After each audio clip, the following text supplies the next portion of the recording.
Yes, Dr. Hari, we can start.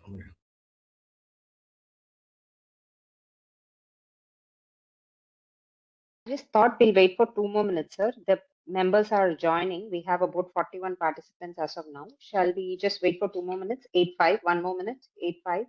Yes, ma'am. Yes. And also, if anybody has questions, comments in between, how do we communicate with them? Would it come to you, ma'am, or can they directly ask? Yes, sir. So we'll be asking them to post their questions in the chat box. Okay. So that in between also, if they want to ask in a topic that you're discussing, we'll immediately, if you don't mind, I can interrupt and I can ask a question. And everybody has the option of unmuting as well. So Okay. they can ask you, or you would like to take up the questions at the end of the session also, it's fine. Ma'am, as and when we are discussing, if anybody has any questions, they can raise their hand and ask questions. Yes. We will make Yes, it yes. more. We will make it extremely interactive. Interactive. Got it. Yeah. Yes, it will be good. And Yes. Madam, once we start the program, maybe after welcome note, can we have a group photo, group picture? Yes, sir. So we'll have the group photo twice. One would be at the beginning of the session and one towards the end of the session. At the end of the session, we'll also be circulating a feedback form so that we'll get to know like what more they are expecting from us in the forthcoming sessions. Fantastic.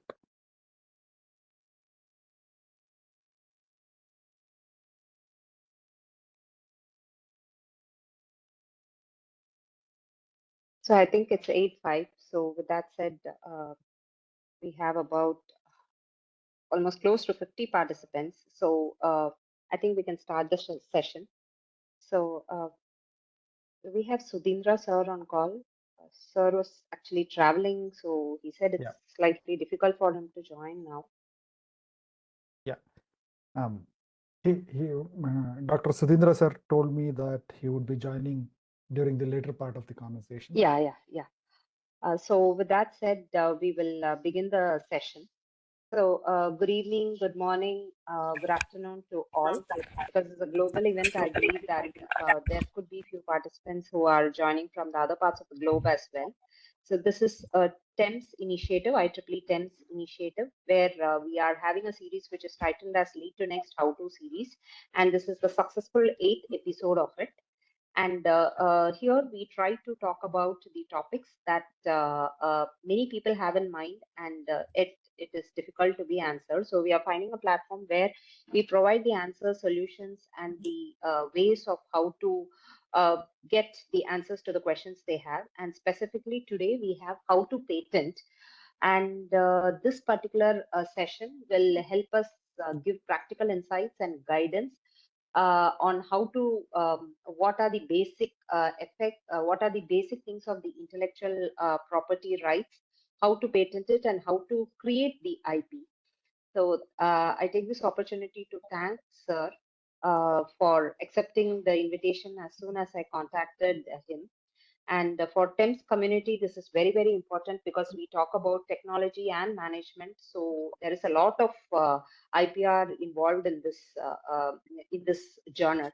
So with that said, I welcome everybody to this session. We have here faculty members, academicians, we have few industry members and students as well. So to begin with the agenda, I call Porthumaran sir, who is the chair of India TEMS initiative, to deliver the welcome address as well as to give a brief idea about what is TEMS and what can TEMS do for us. Sir, could you please? Yes. Good evening to all. Good morning, good afternoon, good evening. It's a global event. Most distinguished guest, Dr. S.K. Murthy, S.K., founding partner of Sadatam Greetham Legal Solutions, SKLS LLP, most distinguished speaker of today's event, Dr. Hari, and the members of IEEE TEMS India, our esteemed IEEE TEMS President, Dr. Sudhindra Kaushik, and all the members of IEEE India Council, IEEE volunteers, and non-IEEE professionals, student community, innovators. Good evening and good morning to all of you. It's a great honor and privilege for me to welcome the August gathering for this wonderful series, Lead to Next. It's one of the prominent, very impactful series How to, a series on IEEE TEMS India initiative. Again, it is collaborated with the IEEE India Council. This episode 8, it's predominantly focusing on creating IP and how to patent. This will be a great opportunity for all the individual innovators who may be a student or a faculty or a research scholars, industry professionals. They may be able to safeguard their intellectual property, and this is one of the important area of focus in all the higher education institutions in India. This is a very important and significant milestone in the IEEE TEMS India initiative. My heartiest thanks and gratitude to Dr. Sudhindra Kausik, as well all the members of IEEE TEMS India, Dr. Hari and other team members here. Thank you so much once again. With reference to IEEE TEMS, Technology and Engineering Management Society is a premier society, a combination of engineering and technology as well management community. Uh, with the focus on IEEE TEMS, Technology, Engineering and Management Society cultivates the next generation of tech leaders and entrepreneurs. This is the main focus. The startup ecosystem, innovation ecosystem is evolved very well in all the industry organization as well, higher education institutions in India as well in the globe.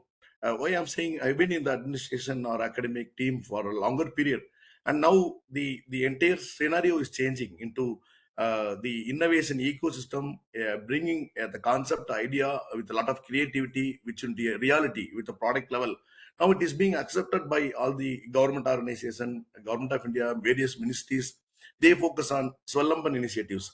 With this theme, the IEEE Terms India focusing on bridging innovation to impact area with a mission of advance, enhance, improve essential management and leadership knowledge and skills of all the IEEE members as well scientific community, with a mission and vision of having a premier resource of essential management and leadership knowledge.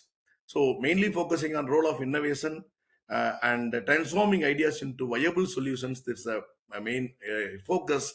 And every great innovation begins with a spark. So IEEE terms turns that spark into leadership with a lot of entrepreneurship journey and focusing on innovation and creativity, leadership and strategy, mentorship guidance, skill development. And there are 5 focus areas in terms: technology and engineering management society, identifying and implementing successful projects and systems, integrating technology for capability and productivity, balancing the norms of society, government, and regulations, moving product services from idea into market. So there are a lot of opportunities bridging the gap between industry and academia. That's a field of interest, and also there are a lot of resources available in IEEE terms. And for entrepreneurship journey of any IEEE or non-IEEE volunteers having a successful entrepreneurship journey, pre-incubation, incubation, post-acceleration events are being taken care. Bridging innovation to impact series are being conducted, and Thames Radio is one of the largest successful resource of IEEE Thames, IEEE Thames TV, and very significant events like ThamesCom, Thames Global, and the conference series, and mainly focusing on the research publications, articles in Thames Journal. So there are potential opportunities for IEEE members to become a part of this IEEE Technology and Management series. Terms leadership brief and other newsletters are very useful, significant contributions to empower scientific community as well all the members of IEEE as well IEEE terms. It connects blended learning, IEEE learning network, so that many opportunities are provided in specific component. One important the the outcome is at TIMSBOK, IEEE Technology and Engineering Management Society, body of language, which empowers many professionals and IEEE community. So there are a lot of resources available, empowerment of IEEE professionals. And with this note, this is one of the important series uh, and taken care by IEEE TEMS India. We seek all our support to enhance these type of initiatives for the benefit of the scientific community. So once again, on behalf of all the IEEE volunteers and members of this great organization, we our heartiest thanks and gratitude to Dr. SK and all the members here for their presence. Thank you so much once again, Dr. Hari, to proceed further. Thank you, sir. Thank you for giving an introduction about our TEMS, the Society of TEMS, as well as for the welcome address. So I believe this is the only society that is available in IEEE which can bond between technology and management. With that said, I request all the members to please turn on your camera for a minute so that we'll capture this at the beginning of the session. We'll have one at the end as well. So those who are ready to be on cam now can just come over with a smile so that we can capture it. We have here Satish Krishna sir, who is the Vice Chair of Hello, sir. TEMS Hyderabad section. And Thank you, sir. we have here Praveen sir as well. And we have Kulandavel sir, who is from Madras section. So I think this is, we can find all the Pan-India members over here. Sorry if I'm not calling anybody. I can see Rajshri ma'am. We have Kanan sir from Hyderabad section. Thank you all for joining. So if that is there, Rohit, could you please not mind to click a pic?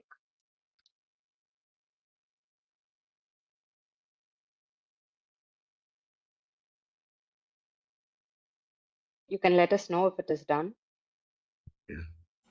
Dear friends, kindly switch on our video so that it be a memorable one.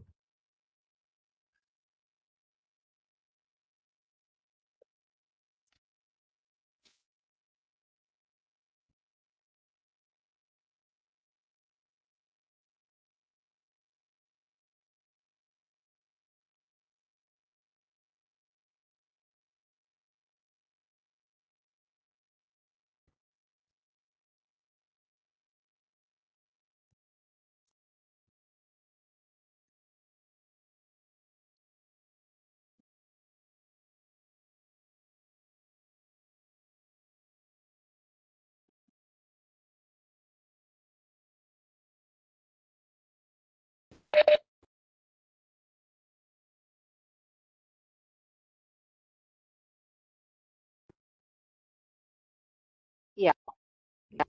Yeah. Thank you all for turning on the camera. So Thank you. let us, Thank you. let us not delay any more further. So I would like to give a brief introduction about our expert speaker today. So Dr. S.K. Murthy is the founding partner of I'll say Satatam Satatam am I Kritam. still on mute? No, Yeah. it is Satatam Kritam. Yeah, Satatam. Satatam Kritam legal solution. I think it's more of Sanskrit, if I'm not wrong, sir. Yes. So Satatam Kritam Legal Solutions, a new age law firm focusing on innovation and IP practice areas. He has an expertise in building and sustaining innovation and IP cultures in organizations. Before finding SKLS, which is Satatam Kritam Legal Solutions, for last 20.7 years, he was employed with Intel Technology India Private Limited as a director of intellectual property rights. He has led innovation and IP efforts for Intel in India. He is a visiting guest faculty in top tier academic institutions to promote the culture of sharing, thinking, and seeking to learn. And he is a distinguished advisory pattern of the Directorial Advisors Consortium, which helps to contribute to build boards and exemplary corporate conduct and governance with high ethical standards of integrity and probity to create and drive growth-led organizations. He has about 22 years of experience in practicing law and 30 years of total experience. So he has several contributions. I'll be sharing his bio. I'll be sharing his bio with all of you. And because you can have a look at his contribution that he's made, he has edited a book, he has done several research papers. And to look over his education, I'm happy to say that he's a BTech. He has done his BE in instrumentation technology, which is very rare because I am one of them. And he's from Mysore University, Karnataka. And he has done his ME in ENC. If I'm not wrong, it's electronics and control. So I've done my ME in that as well. So so he has got the highest mark in his university and received the gold medal as well. So he's also completed the PGDIPR from National Law School of India. He has done his LLB, PhD, Doctor of Science, PhD, two PhDs actually. One he's pursuing in the School of Management. So, sir, this is a wow education graph that I see over here, and it's continuing. It has not stopped. So, thanks a lot for accepting our invitation and being over here with us to deliver the talk on how to patent and also to talk about the IPR. So, without any delay, I would like to give the stage to you. You can start your session. And to all the members who have joined, if you have any doubts or you would like to ask something, please raise your hand. You can unmute and I'll be here to coordinate the session. So we'll give you a chance. You can ask then and there itself. So if it is going to be interactive, it will be very, the thing would be more nice to see. So thank you, sir. With no further delay, I would request you to start your session. Thank you so much. Thanks for the opportunity and thanks for the kind introduction. Thanks a ton. I'm very, very happy to be here. I started as an engineer and I started my career as a faculty member in an engineering school. I was there with them for 4.5 years. Then I went into industry. I was designing hardware boards with high-speed signal processors, right? And then I started my career in IPR, and it was a happy coincidence. And prior to that, I did not know anything about IPR. And after 25 years, not much has changed according to me, right? So even today, we have seen, I don't want to be cynical and I don't want to be complaining, but at the same time, we need to be very conscious about the ground level realities, right? Even today, we interchangeably use patents and trademarks, patents and copyrights, whereas patents would cover a particular area of intellectual property, which is very, very different from what a trademark would protect, right? So from that perspective, awareness is really, really, really required. Okay, and this sessions like this, meetings like this would further that goal, right? And what do we do with awareness? Okay, why is awareness very important? Or if I am not aware, what is it that I lose, right?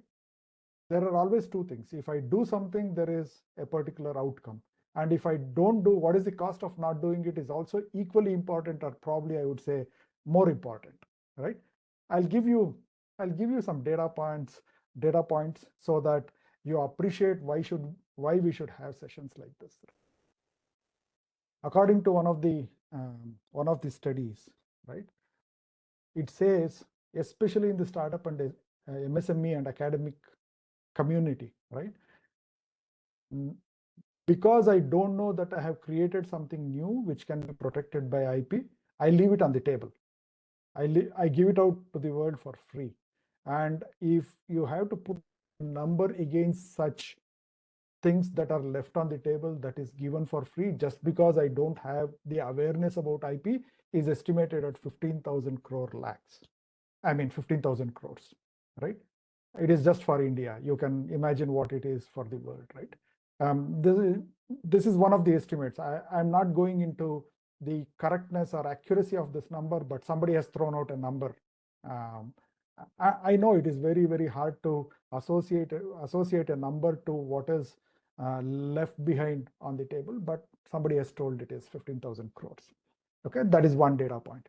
So if you are working in an academic institution, or if you have your own startup, if you are part of a MSME, then definitely protecting your IP will be extremely important.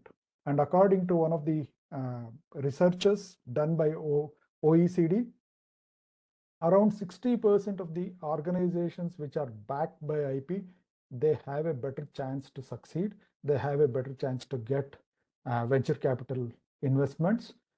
So IP-led organizations are extremely important for growth of any country. To give you some data points about what I said, recently I was writing a concept note for one of the programs, right? One of the events that we wanted to conduct. And while I was writing this concept note, I did some research for my own understanding and for crystallizing the idea and need for such an event. I'll just give you some numbers. Between 2016 and 2025, right? In one of the developed countries, the number of deep tech startups that have been established is equal to 700 or so, right? 700 plus. During the same period, in another developed country, the number of excuse me, the number of deep tech startups that are established is equal to 600. In India, during the same period of time, 3,600 deep tech startups have been established. Okay, as you can see, the number one developed country, which has 700 deep tech startups established during these 10 years. In comparison, India has 3,600 deep tech startups, which is a fantastic thing, right? From looking at the numbers, it is extremely nice and extremely good. But look at the underlying numbers, right? These 700 deep tech startups in highly developed economy, in highly developed country, is valued at 450 billion US dollars. How much? 450 billion US dollars. 700 deep tech startup companies valued at 450 US billion dollars. In another developing country, in another developed country, as I said, 600 deep techs, and it is valued at 250 billion US dollars. And do you remember the number that I said for India? 3,600. 3,600 for India. And 3,600 deep tech startups have been valued at 70 billion US dollars, right? And if you look at the graph, or if you look at the comparison, the first developed country, let us say US, has 700 deep tech startups, which is 1/5 of the number of deep tech startups that India has, right? India has 3,600 and US has 700 numbers. But these 700 deep tech startups have been valued at 450 billion US dollars, whereas the valuation for India, 3,600 deep tech startups, is at 70 billion dollars, right? So you see that there is some issue with the way in which our deep tech startups operate, right? There could be several reasons why there is a difference of estimated value, right? And one of the major reasons that we could figure out was these deep tech startups in US are backed by fantastic IP portfolio. They go into forming a deep tech startup with a IP portfolio to start with, right? And they have a fantastic problem statement, which is actually fine-tuned, which is open for somebody to pick holes just to make sure that the problem statement is strong enough, right? All those things. So coming back to India, though the numbers have generally, I'll talk about it. Generally, the number of patent applications filed has seen an exponential growth in the last couple of years. But when it comes to deep tech startups, the number has remained almost low as compared to the increasing number of patent applications for the deep tech startups in developed countries, right? That is one very straight indicator that our deep tech startups, if they have to be estimated at a higher value, right, they need to be backed with IP. And patents is one flavor of IP which is really, really important for organizations to look at very closely. This is not just true for deep tech startups. It is true for other kinds of organizations, other kinds of entities, other kinds of academic institutions as well, right? For student community as well. Okay, so I gave you two data points. One is 15,000 crores left on the table because of less awareness. Second thing is the estimated market value is lower if it is not protected by IP, if it is not backed by IP. When I say this, numbers, I am very, very cautious that these IPs have to be high quality, right? It is not for the sake of having an IP. Unfortunately, what we have seen is people file patent applications. They will wait until it is published. After that, they don't even pursue, right? And this can be used for rankings. This can be used for promotions. And this is not a fantastic or real way of using the IP, right? The real value of IP is to protect high quality inventions and get a return on investment over a period of time. So that is the real intent of IP. It is not for, I don't care too much about quality. I file a patent application. I allow it to be published. And once it is published, the ranking of my organization or my promotion, all these things will have a better chance, is not the right way of looking at IP. Okay. I'll also give you another data point, which is fantastic data point for India. Until 2014, 15, 16, the number of patent, or probably 2017, 18 also, the number of patent applications that Indian Patent Office received was always less than 50,000, right? The number of patent applications received by Indian Patent Office was less than 50,000. Now, this year, not this year, 2025, Indian Patent Office received close to 130,000 patent applications. 130,000 patent applications, right? For the first time, right, in the last couple of years, in the last 2-3 years, we have crossed 50,000 mark, and very quickly we have ramped up and we have crossed 1 lakh mark also, which is a good sign. We are building capabilities, we are building capacity, which is good. At the same time, we should not lose track of the quality as well. It did not happen just like this, right? There have been a lot of efforts that has gone into this. There has been umpteen number of awareness programs. And if you look at the patent office, the patent offices have been modernized throughout India. There are four patent offices in India, right? One in Chennai, one in Kolkata, one in Delhi, and another in Mumbai. So the patent offices have been modernized. And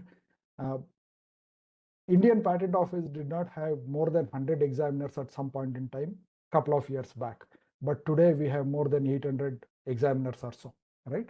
And one of the papers from a very important author said India should have at least 2,500 well-trained examiners to examine the patent applications and give quality responses. Give quality examination reports, right? So in India, the number of patent applications received by Indian Patent Office is increasing, and the quality of examination is improving because we have built that capability over years, right? We have increased the strength of the patent office, and thanks to all the decision makers who have done this. This is a fantastic initiative. There is an extraordinary foundation that is built, and now it is for us to take advantage of this foundation and create more IP, right? Valuable IP. I would qualify it by saying high quality, valuable IP. Also, another data point that I would want to give. One of the research studies say that 8% of the patented inventions go into product, right? This is the best case. In some industries, it could be 4 to 5%. And I remember reading it somewhere in one of the research papers that in semiconductor industry, 4 to 5% of the inventions, patented inventions, go into products, right? What about the remaining? What do you do with the remaining 92%, right? The remaining 92% is there for a reason, right? When you come up with an invention, you should be very proud if you are an inventor that you are bringing something new to the world. It is not just I am sitting in India, I'm sitting in Bangalore. It is not just that I brought something new into this city. It is not just that I brought something new into this country, right? If you are an inventor, patented inventor, it simply means that you brought something new to this world, not just your city, not just your country, right? Not just your state. So it is a badge of honor. You should be extremely proud to be an inventor. And the inventor community is so very small, right? Probably 1% of the entire population would be the inventor community. And this 1% is what moves the world forward in a particular direction, right? And why I said this is inventions are very futuristic, right? At least they are 3, 4, 5 years drawn out. Many of the inventions are 3, 4 years down the lane, right? When you look at this future,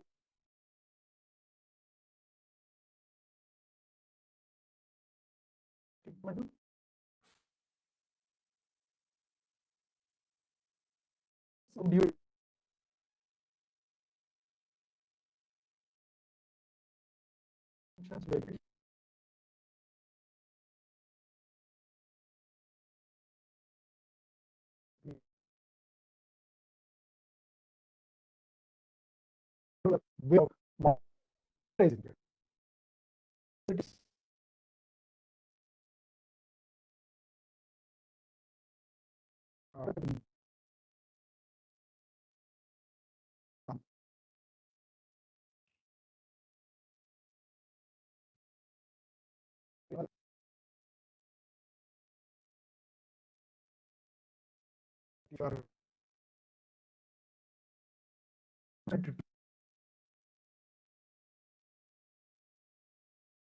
When you license,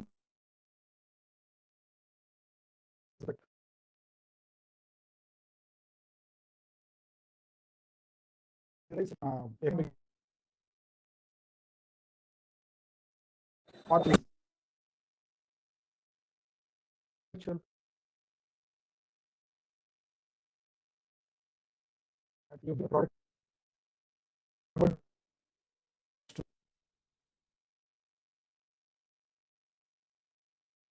uh,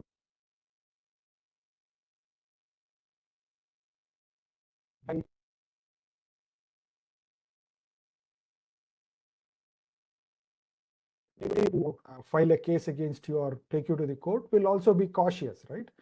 It is it is a fight between the two almost equal powers, right? So from that perspective, uh, it is very important to have a IP portfolio, a patent portfolio, a trademark portfolio, a copyright portfolio, all those things. So with all these data points, which is a prelude to what I would talk about on how to patent, right? This is a prelude to my next topic. Hope you appreciate why we need to have a strong and high quality patent portfolio.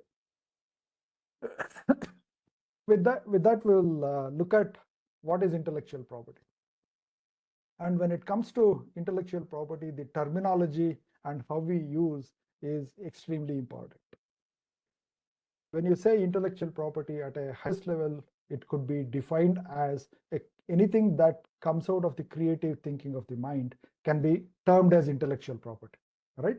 It could be anything that comes out of the creative thinking of the mind, okay? And some outputs or some flavors which come out of the creative thinking of the mind is protected by the state or protected by law, okay?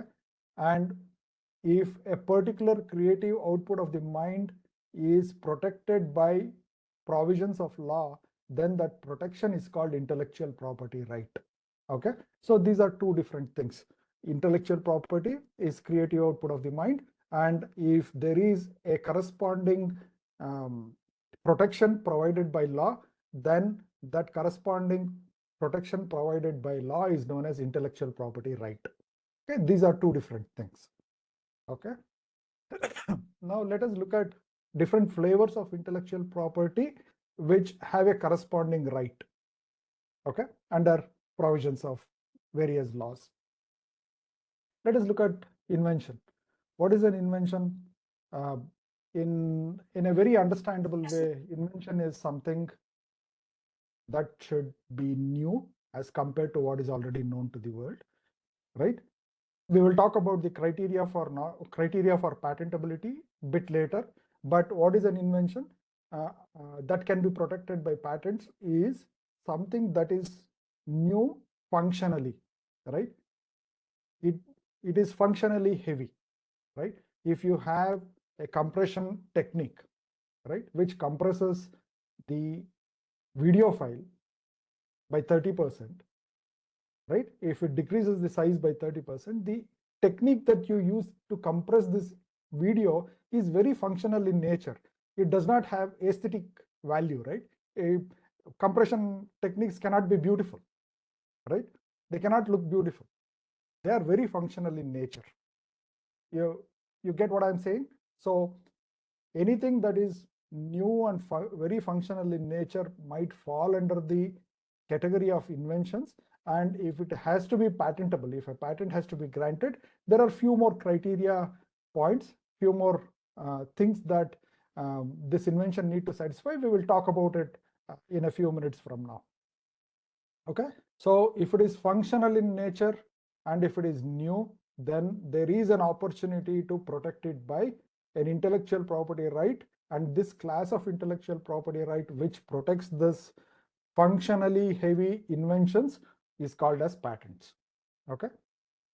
Similarly, I have an idea and this idea can be expressed in 10 different ways. Okay. Just to demystify it or simplify it, let us say the story of Mahabharata is the central idea. There are at least 100 people who have written Mahabharata according to their own imagination. The central idea and does not change much. And how they act. So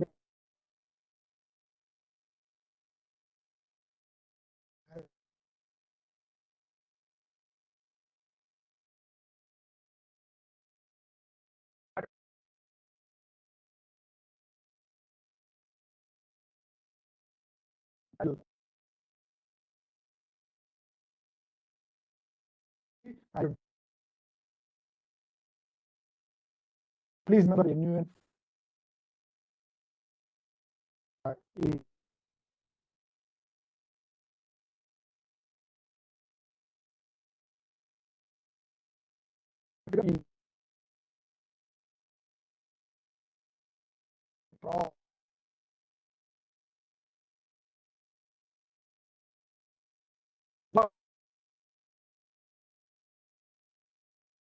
is legal right, and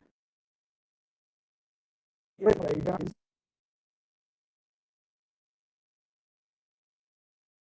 sound difficult. Likewise, is appealing to the eyes. The modifications, the shapes that you create, which is appealing to the eyes but devoid of functionality, is protected by design, right? For example, if you look at this mug, it has a handle, right? Handle as a functionality, right? So functionality is protected by, if it is new, if it has utility, and if it is non-obvious, it is protected by patents. But if you paint it with a particular color which is appealing to the eyes, and because of the color combination that you have used to paint this handle, if it increases the value, then that color combination and painting can be protected by design, for example, right? So in addition to this, we also have something known as trade secrets. Trade secrets there is no corresponding protection like patents, copyrights, and trademarks and designs. Trade secrets would remain as a secret as long as you keep it as a secret. And also organizations, there is another research, there is another study which says that 80% of the inventions would be maintained as trade secrets, and only 20% is let out to the world.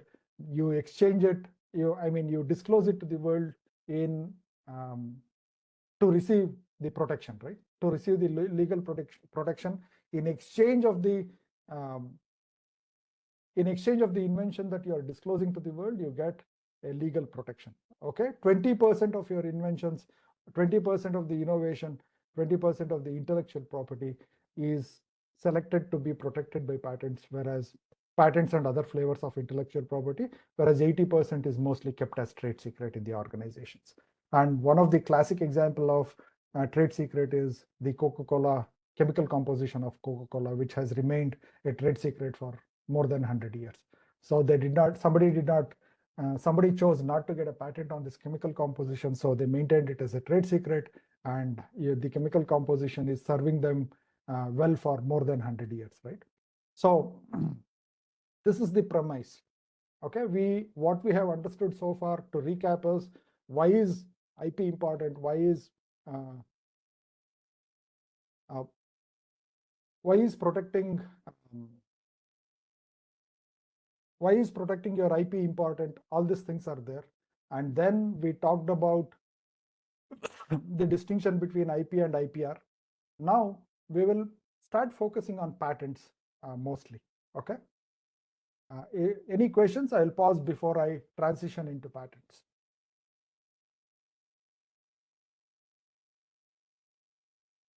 Anybody has any questions, can please post it in the chat box. So could you give any more example, something like Coca-Cola, which is interesting, which is not patented, or which was very simple, but it got patented and then served as a revolutionary? Okay. I would say McDonald, right? Can you hear me? Yes, we can hear you. MACD. So the composition, the way in which the process for creating burgers or patties probably is not known to the world. I think there is no patent on it, right? So there are several examples like this, and one of the examples of using a known material which has a new use, which is not patentable in India, but in the US it is patentable. Sildenafil citrate is a chemical which was used to treat heart-related diseases, right? And somebody found out that sildenafil citrate can also act as a stimulant, right? So they used it in commercial products like Viagra, right? So an unknown use of a known material is patentable in certain geographies, and it is not patentable in other geographies based on the patent laws that are prevalent. Okay.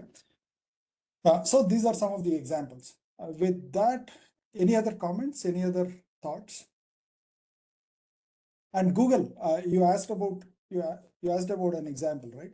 The Google search engine is a classic example, wherein it came from academic research, and definitely there are patents around it, and they built an empire, they built an organization around it. So there are several examples like that.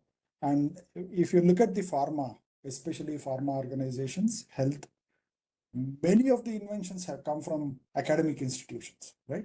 Many of the inventions have come from academic institutions, and that became the IP-led research, IP-led organizations were created because of the academic research, right? So being in academia is not a disadvantage. Being in academia is an advantage, right? So I would want to definitely underline that. Because the research done in academia can lead to forming and establishing companies like Google's, and there are several pharma companies which have roots in the academic research. Okay. Any other questions?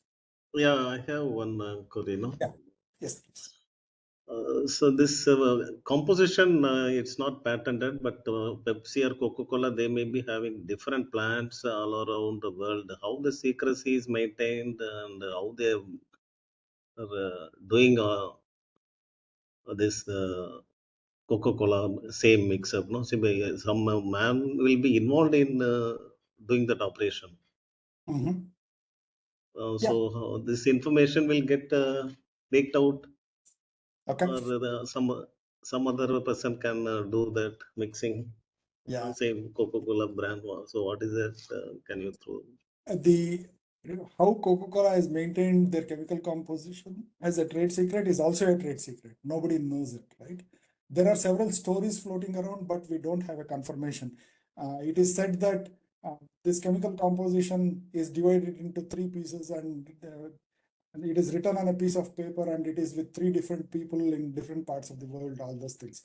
But that's all story that you have heard, but we don't know. But your question is extremely relevant and important because it takes us to a point on how do you protect your trade secret, right? So you have come up with an innovation and you want to protect it as a trade secret. You don't want to get IP protection for this. You don't want to get a patent on this. How do you protect it, right? Can I say that, okay, Yes. can I say that I came up with an innovation, I wrote it on a piece of paper, I left it on my table, and I went home, and tomorrow when I came back, somebody had copied it, somebody had taken it, right? If that is being done, you were not diligent in maintaining your secret, a trade secret, right? So so whenever you see that you have created something which is valuable to you, which has economic value, and if you want to keep it as a trade secret, labeling them is important, right? And how do you label them? There are different levels of labeling them.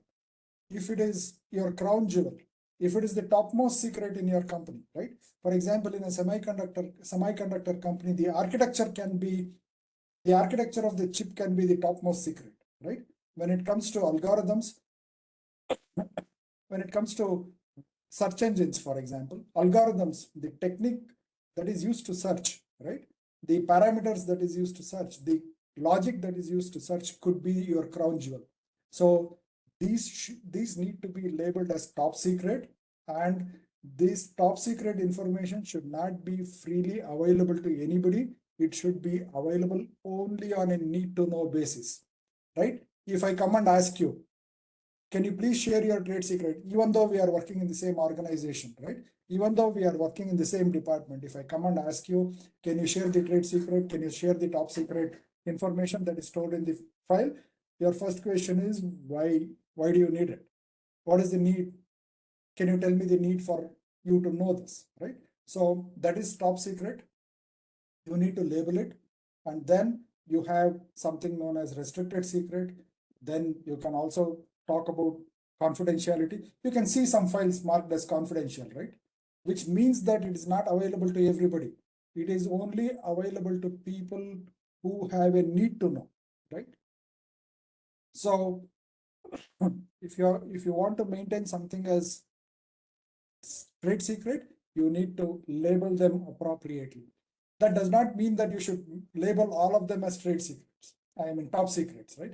Then it becomes extremely restrictive. Then there is no exchange of information. There is no collaboration. There is no invention, innovation, all those things. So you always need to balance what needs to be kept as a secret and what should not be kept as a secret, so that collaboration, all these things are allowed, right? Collaboration, coming together of people to find solutions to problems, all these things are about. That's a fantastic question on trade secrets. Now, let me get back to patents. So as I said, patents would protect inventions supported by implementation details. Generally, we say that patents protect ideas, right? That is half true, right? If I have an idea saying that, okay, I have a car which runs on hydrogen and it flies whenever there is traffic, whenever it sees traffic, it can fly in air, right? It's a fantastic idea, right? It's an extraordinary idea. Is it novel? Assuming that nobody had come up with this thought, it is definitely novel. But can you patent it? You may not be able to patent it if you don't have the implementation details, right? So if you want to patent something, if you have an idea, you should definitely think of implementation details. How can you implement this idea? There can be more than one ways to implement it. There can be multiple ways to implement it, but at least as an inventor, you should know what is the best that you think as the implementation, right? So it is always idea supported by implementation details. And in the patent application, you definitely need to disclose these two things. If the implementation details are not there, then the patent application will be definitely rejected, right? So you definitely need to have implementation details. Does it mean that you need to have a proof of concept, a working model? The patent office will not ask you for a working model. There is no need for a proof of concept. If you can sit and think through all the minutest details that is required for implementing your invention, that is good enough too. Okay, but it should be supported by implementation details. So patents would not just protect ideas, it protects ideas supported by implementation details. So if somebody tells you, okay, give me, what is your idea? I'll get you the patent on it. You should say, definitely, you should say, hold on, let me come back to you with implementation details, right? First thing. Now, let me talk about two important things: the criteria for patentability and what is it that you get with a patent, the legal rights that you get with a patent. And I said few minutes before, I said, if an invention has to be patented, if a patent has to be granted to an invention, then it has to be new, it has to have utility, it should have non-obviousness. This comes from US terminology, US patent law terminology. If you look at patent law terminology in India, novelty is definitely novelty, use is definitely utility, and are capable of industrial application. And non-obviousness, the equivalent word for non-obviousness is inventive step. They're almost similar, right? So from a concept level and from the ease of remembering it, I would say novelty, utility, and non-obviousness, NUN, none. NUN. This is one of the abbreviations that you need to remember: novelty, utility, and non-obviousness. Let us try to understand what it means, right? So I'll use this as an example. Use this mug as an example. Let us say we put everything that is known to the world today, right? We put everything that is known to the world today into this mug, right? I have dropped everything into this mug. So your invention is novel, means it should be new, meaning it should be outside this mug as compared to what is already there in the mug. In comparison to something that is already there in the mug, your invention should be new, meaning it has to be outside this mug. Okay, that is novelty for you. So how do you define novelty? Novelty is defined as something new as compared to what is already known to the world. It is compared to what is already known to the world. So it should be new as compared to already what is known to the world. Okay. How difficult is it to take something which is already known to the world and make some cosmetic changes and make it new? Is it easy or too difficult? Any thoughts?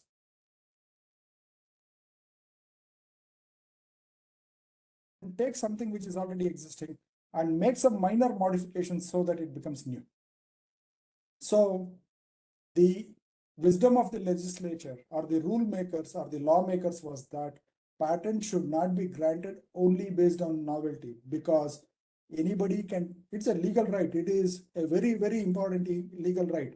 When I talk about the legal rights associated with a patent, you will understand how important the legal rights are when it is associated with a patent, or the legal rights associated with a patent. So novelty is one thing. Utility means usefulness. What is the use of this invention? and the use of this invention should not be contrary to the public order. Public order, when I say that, the invention that you come up with, should not be destructive in nature to the public in large, right? Or to public. So it should not be contrary to the public order. It should be advantageous. It should be useful to the public. It should not be contrary to that. So utility is that. I talked about non-obviousness. When I talk about non-obviousness, what I mean by that is there is something which is already known to us, which is inside this mug.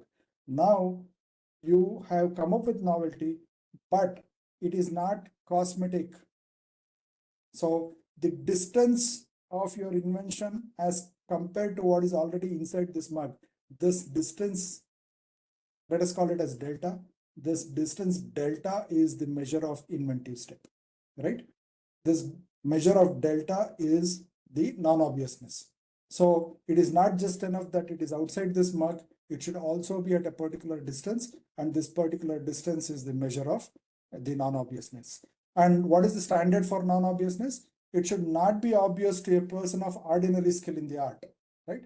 If you come up with an invention, let us say a search algorithm, right? A search technique. It should not be obvious to a person of ordinary skill in the art. Who is a person of ordinary skill in the art? The person of ordinary skill in the art is somebody who has been in the field of computer science for a good amount of time. It could be an academician, it could be somebody who has studied computer science, it could be somebody who has done coding for a very long time. So these are people of skilled in the art. We call them as skilled in the art. So it should not be obvious to a person who is skilled in the art. And why do we say this? If I say I have come up with a fantastic search technique, right? And if I go and talk about this to a person who is an artist, right? It is definitely not obvious to him. It will be definitely not obvious to this person because that person is not skilled in the art. So if you take this invention and talk to a person who is a painter, and if you take the same invention and talk to a person who is skilled in the art, for example, a computer scientist, you get different reactions, you get different responses, right? So the painter can easily agree that it is not obvious because he is operating in a different world. He is operating in a different area, right? So he is not a skilled person in the art. So this is the criteria for patentability. So you need to remember NUN, an acronym. So novelty, utility, and non-obviousness. That is the criteria for patentability. And when it comes to writing a patent application and submitting to the patent application, these three things should be coming out in your patent application. In addition to that, you would be enabling the invention by providing implementation details. Let us say you are the first person to invent a time measuring instrument, and this time measuring instrument is an electronic time measuring instrument as compared to analog, right? Let us say if you are the inventor who came up with a time measuring instrument using electronics or an electronic time measuring instrument, then it is not just sufficient to say that I came up with an electronic time measuring instrument. You definitely need to disclose the details. Just to give you an example, okay, I have a counter, right? An up counter, which is fed with a positive edge triggered clock, right? And the frequency of this positive edge triggered clock is 60 hertz, let us say. And you have a counter, an up counter, wherein this up counter keeps counting, or it changes its count on every positive edge triggered clock. That's one way of implementing it. Another way of implementing could be a preset counter, which is a down counter, right? And this operates on the level triggered clock. And there could be another way of implementing it, which is a falling edge clock, which triggers on a falling edge clock, right? So there are several implementations. As an inventor, you don't have to disclose all the implementations. you have, in this particular example, I think using an up counter with a positive edge triggered clock is the best mode to bring this idea into life, right? These are the implementation details. So you need to provide at least one way of implementing your idea. If you have thought about it, and if there are 10 ways of implementing it, and if you want to disclose all the 10 ways of implementing it, you can disclose, there is no bar. But the minimum is you need to disclose at least one way of implementing your idea, right?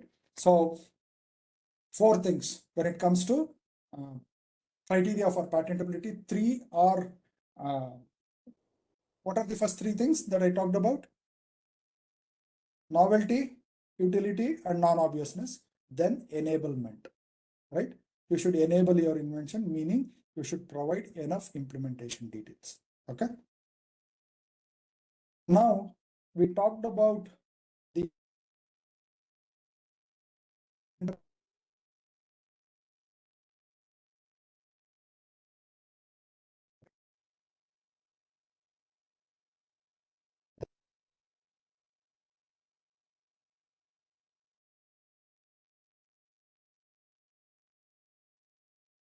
right.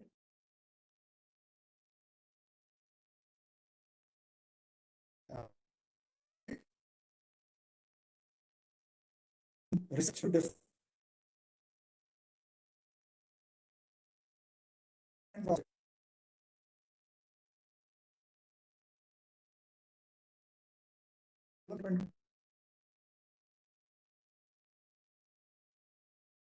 All the ways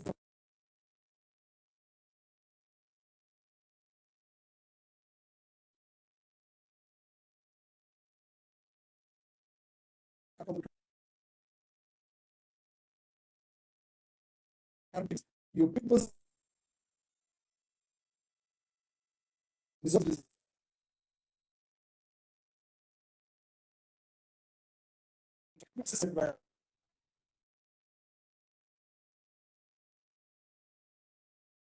Here, common structure.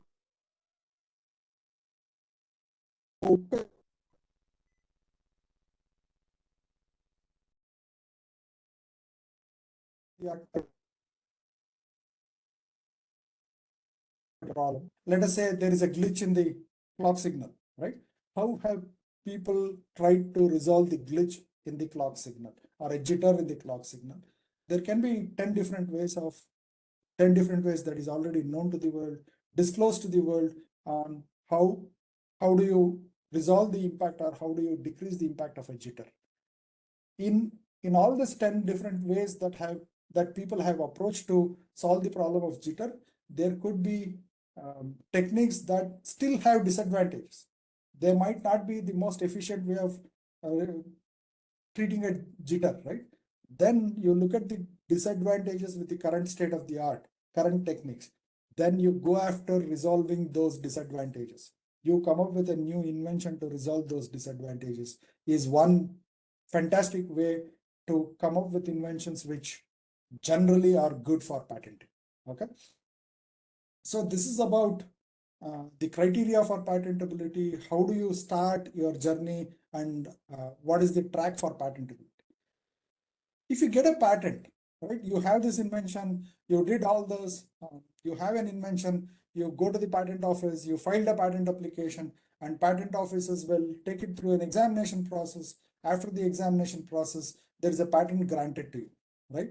What is it that you get with a patent? Patent gives you a right to stop others from, right? Patent gives you a right to stop others from making, using, selling, offering to sell, and importing the patented invention. Okay? Patent gives you a right to stop others from making, using, selling, offering for sale, and importing the patented invention. So these 5 things are the rights that you get with a patent. And the operational word here is you get a right to stop others, right? So you have erected a boundary around your invention. you have erected a boundary around your invention, and with this boundary, you are stopping somebody from entering into this boundary. Okay, if you have a villa has a compound, right? And you always, why do you build a compound? Why do you have a security? It is to restrict unauthorized entry into this property, right? Similarly, for a patent, you have this boundary, which is defined by something known as claims, right? Which is in the patent application or a granted patent. And anybody who is trying, I mean, you can stop somebody from entering into this boundary from making, using, selling, offering to sell, and importing the patented invention. So those are the rights that you get with a patent. Okay, it might not give you a right to practice your own invention, but it definitely gives you a right to stop somebody from these 5 things.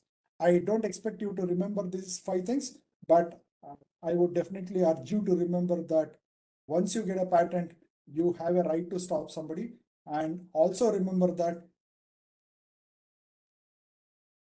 when it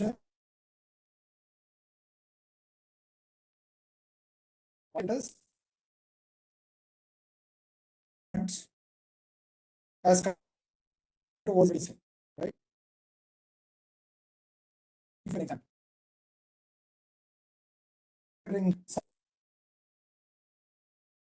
somebody's manufacturing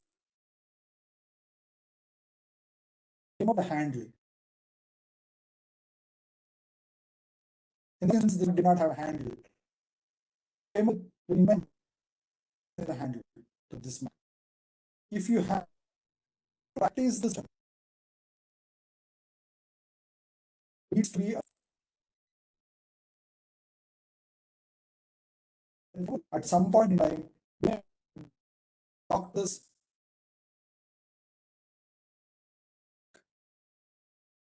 the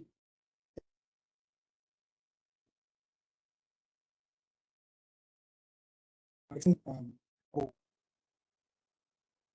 what is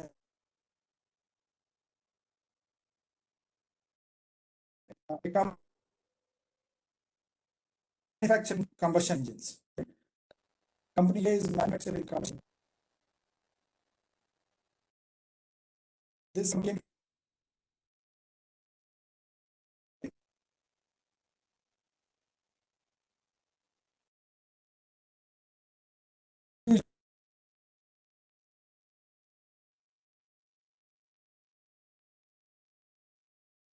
so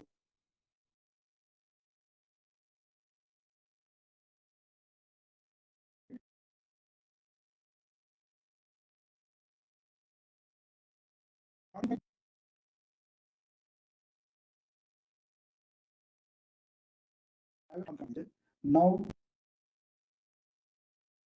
you modify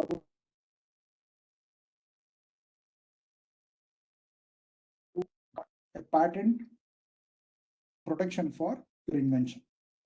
Now look at these questions. Can company A continue to manufacture combustion engines? The answer is yes. Can company A manufacture gasoline combustion engines without taking license from B? The answer is no. And if company A starts manufacturing gasoline combustion engines without taking permission from B, then B has a right to stop A from making gasoline combustion engines. Okay, so we looked at A. Let us look at B. Can B make gasoline combustion engines? I have a patent. I am B. I have a patent on gasoline combustion engine. Can I start manufacturing gasoline combustion engines? The answer is no, because the combustion engine patent is held by A, and I have done modifications, or I have made modifications to the combustion engine. So if I have to manufacture gasoline combustion engines, it requires that I go and take license from A. So even though I came up with an invention, even though I have patent protection for my invention, it might not absolutely give you a right to manufacture your own patented invention, because you may need to get license from the others who already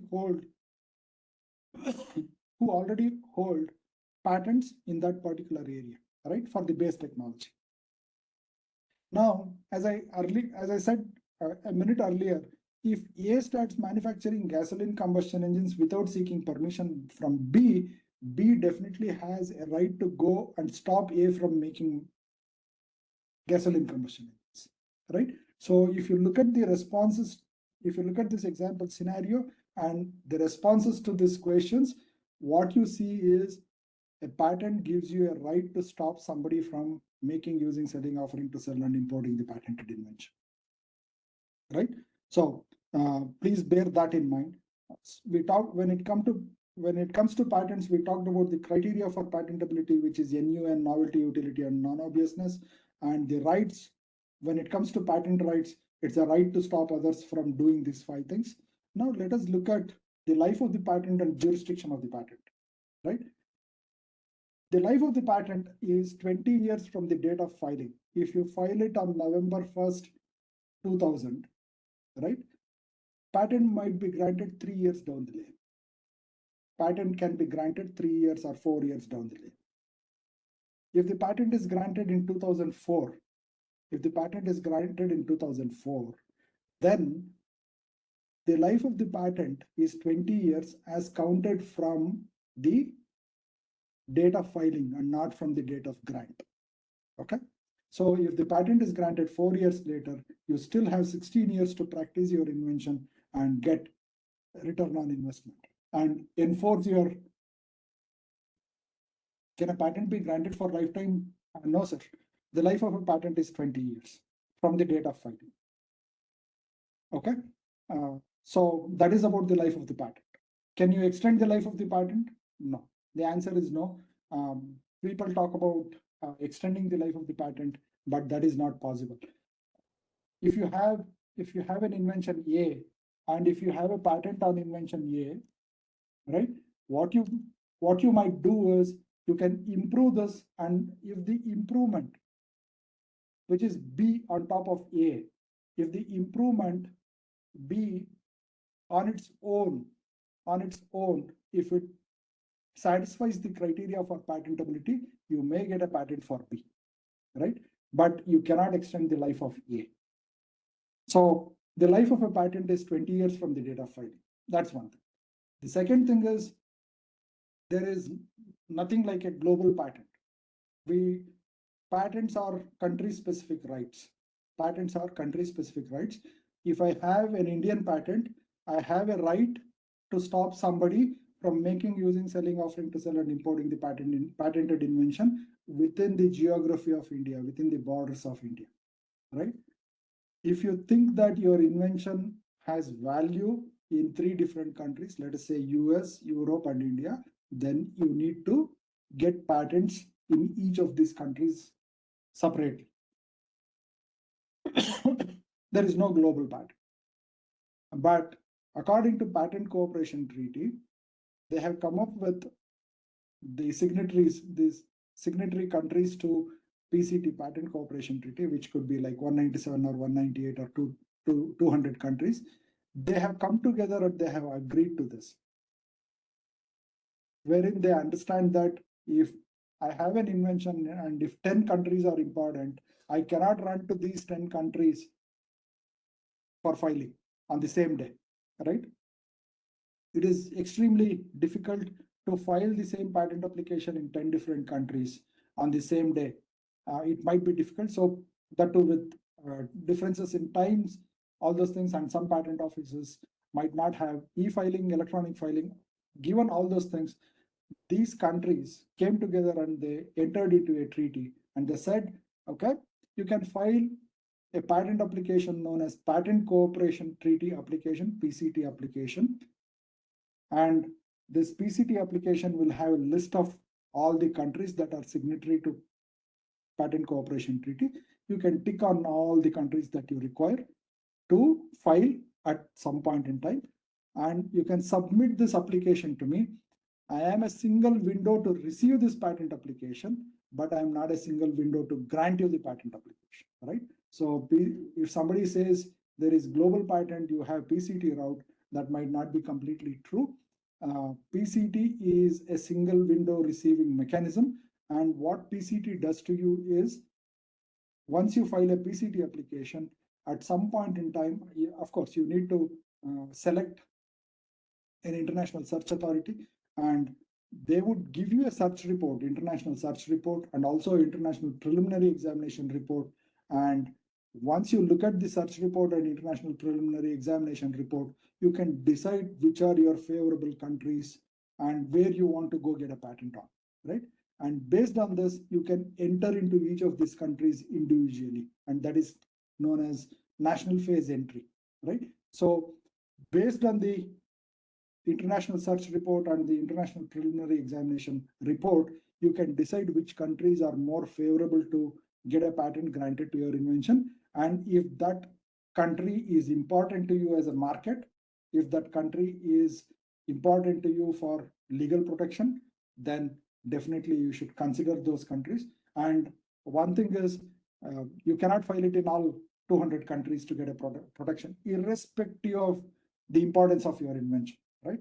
Irrespective of however valuable your invention is, you will not be, I mean, I would not say you will not be able to, but nobody will go and protect their invention in all 200 countries, right? So they pick and choose what is important for them, what is important for this, for their business. They look at the ecosystem, they look at the legal ecosystem, they look at the markets, they look at how the competitor composition is in some countries, and based on that, you make a decision where you need to file. So in each of these countries, after you file a patent application, you need to go and prosecute this patent application. When I say prosecution, it simply means that you have filed a patent application and patent office will look at your patent application. It will apply prior art. It will apply inventive step standards or non-obviousness standards. It will apply utility standards on your invention. And if it passes the test, a patent is granted. And if it does not pass the test, then the patent will be rejected. And in the process, as an applicant, as an inventor, I have an opportunity to work with the patent office and respond to the objections that they raise. And this process is generally called as prosecution. And you have an opportunity to do the prosecution in these countries. And after the prosecution is done, the final result will be either a granted patent or your patent application will be rejected. So you have this asset with you. So I talked about intellectual property. I talked about intellectual property rights, different flavors of intellectual property, and the corresponding intellectual property rights. Then we looked at patents. We looked at the criteria for patentability. Then we looked at the legal rights associated with the patent. Then we looked at the lifespan of the patent. Then we looked at, the jurisdictional restrictions. So I'll pause here. This is what I wanted to talk to you about today. We will look at the questions. Definitely, if you could ask these questions, I'll answer to the best of my knowledge. Yes, sir. Yes. So, we have from Kannan sir. He's one of the very senior member of IEEE, and he is life member, I would say, of IEEE, and he has a question. Why does the patent law vary between countries? You said some ideas are patentable on US, though countries it may not be. Okay. Each country has its own philosophy. So India has a patent law, right? India's patent law is based on India's philosophy, right? As a country, we have some philosophy. I'm not saying, when I say philosophy, I'm not referring to the philosophy in its traditional sense. We have some aspirations, we have some stated goals, and to achieve that stated goals, the legal system should support the stated goals of the country. So Indian patent law is, though the foundational pieces look very, very, very, very similar, and of course they are very similar, there are slight differences, right? I gave you an example. An unknown use of a known substance, right? An unknown use of a known substance in India is not patentable, whereas it is patentable in the US, right? US started with a philosophy of everything made under the sun by man is patentable. They started with that philosophy. And in India, if you look at section 3, there are restrictions irrespective of your invention being patentable in this particular areas. If your invention is in these particular areas, then it is not patentable. So according to the law, based on the wisdom of the legislature and lawmakers, there are some differences between the laws of different countries, right? So, for example, software inventions were not easily patentable in India earlier, but things have changed in India. Indian Patent Office is looking at software inventions more favorably. Favorably, when I say favorably, I'm not saying that Indian Patent Office is giving a special treatment to software inventions.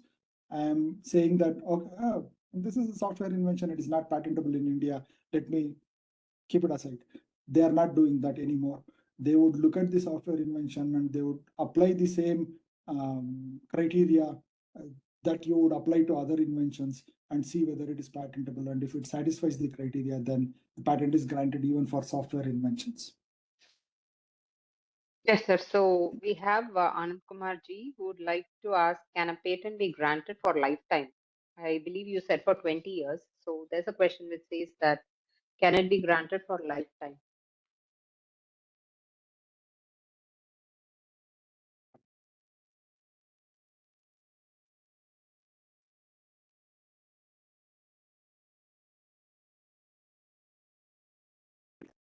So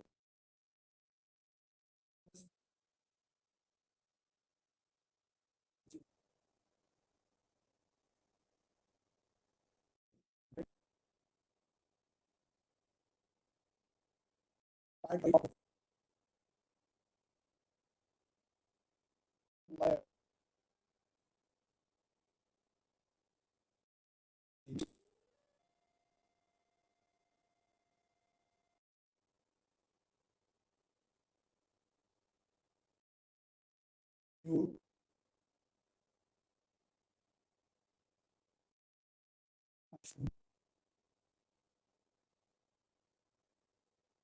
copyright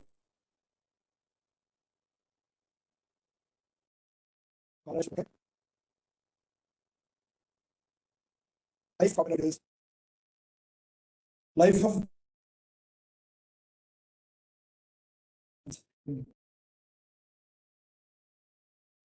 only you can assume life of the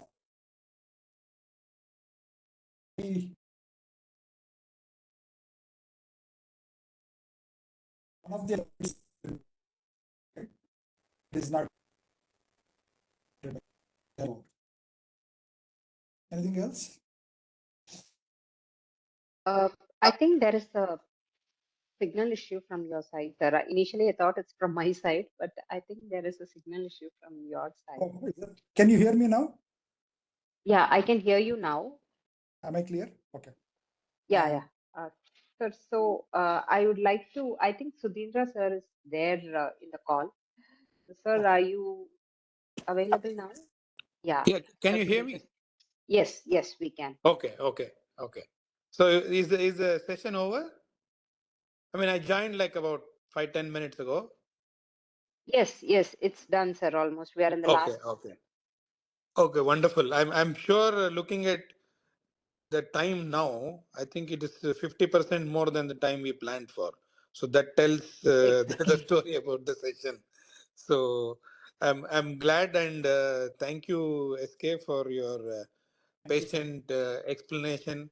It's a hot topic. A lot of people individually, from academia, from their startup, from their work, but as a country also, we are in the ascension of this topic.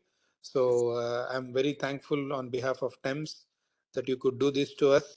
Also thank my team for putting this together. So they have been finding excellent speakers like you and excellent topics. So you're really helping a lot of people who are into innovation, into technology and stuff like that. So your experience is definitely valid. So I'm pretty sure you will share your contact if somebody wants to talk to you beyond this session. Sure. So people would have known who attended that SK was in Intel. He was leading the IP there, so he has really good experience that we can, talk to him about. And he's very nice, humble gentleman to speak to as well. So once again, thank you, SK. Thanks a lot from my Thanks, side. sir. Thank you so Hari. much, sir. Thank you. For our valuable and kind presence. And thanks to SK sir and all the team members. So kind of you. Thank you, sir. Thank you very much. Thank you, sir. Thank you very much for giving the. Am I audible? Yeah. Thank you, sir. Thank you very much for giving the talk on how to patent and create an IP. And it's very difficult for a person to talk, especially without slides. But your flow was very natural, and it shows how much you're involved in it and your experience as well. So please, we would request you to accept the e-memento that we are presenting to you on behalf of the TEMS team. I'll email it to you as well, along with the thank you note. So thank you very much, sir. And for the opportunity. yes, So, SK sir, thank you so much. And so, Hari madam, thank you so much, and thank you to all the office buildings, those who did today. 1.5 hours, especially at this hour of the day, is not easy. Thanks a ton. Thanks a ton for I taking request all the members to turn on your camera if you're available. And I understand it's too late in India, but still, if you're available, we can click one more pic so that we would keep this as a memory, and this will go into the social media handles as well. So I request you all to please turn on the camera before we close the session so that we can click another picture.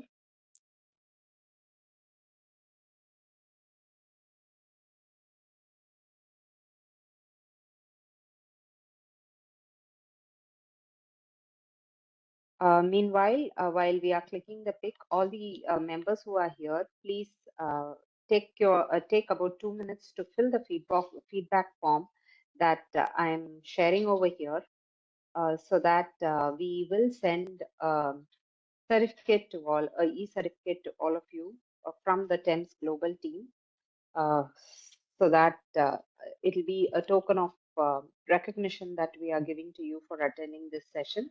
We have our speaker, SK Murthy sir, who has shared his email ID as well in the chat box. So those members who are interested to get connected with him after the session can do that as well. So with that said, Praveen sir, could you please click a screenshot of all of us so that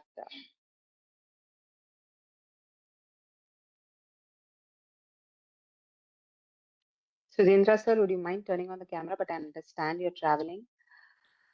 No, I'm in some floor where there is some renovation going on. Royal is not here, so I got it. excuse me. Yeah. Now they put me in another lift. So Yeah. Yes, sir. Yes, sir. No issues. Thank you.